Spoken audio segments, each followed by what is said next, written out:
Sa mundong maraming mata, pero kulang sa pag-unawa. May isang pusong naghahanap ng sarili.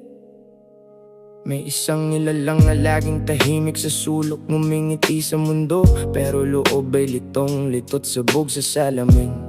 Tanong na paulit-ulit ang balik, sino ba talaga ako? Sa bawat patak ng dilim, babae ang nakikita ng mata ng karamihan, pero sa loob niya may ibang sigaw ang damdamin. Hindi niya alam kung saan magsisimula ang landas sa mundong mapanghusga. Bawat hakbang ay may takot at bigat,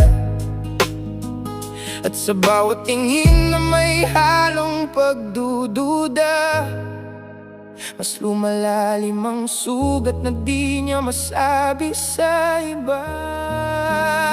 Pero mahal siya ng pamilya kahit sino pa siya. Yakap nilang totoo ang siyang sandigan niya, kahit nalilito ang mundo sa kanyang pagkatao. Sa tahanan nila may pag-ibig na totoo.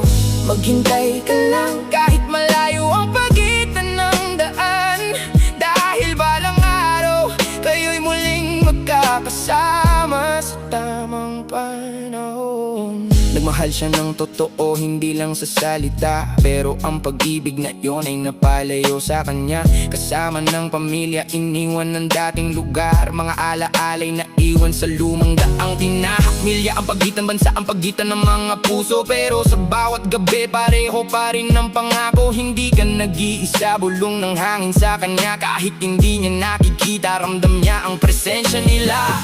Kung sino ka man, hindi ka kailanman mali. Ang mundo lang minsan hindi pa handang umintindi.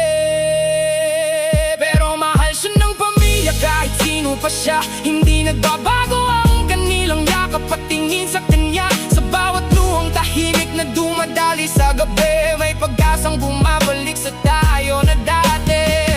Maghintay ka lang, magsusuko sa dilim, dahil ang bukas ay may pag-ibig na aayusin ang lahat ng sugat sa damdamin.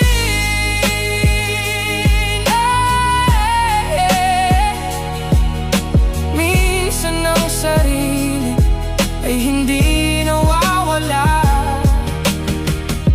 hinihintay lang natanggapin siya ng mundo at ng sarili niya.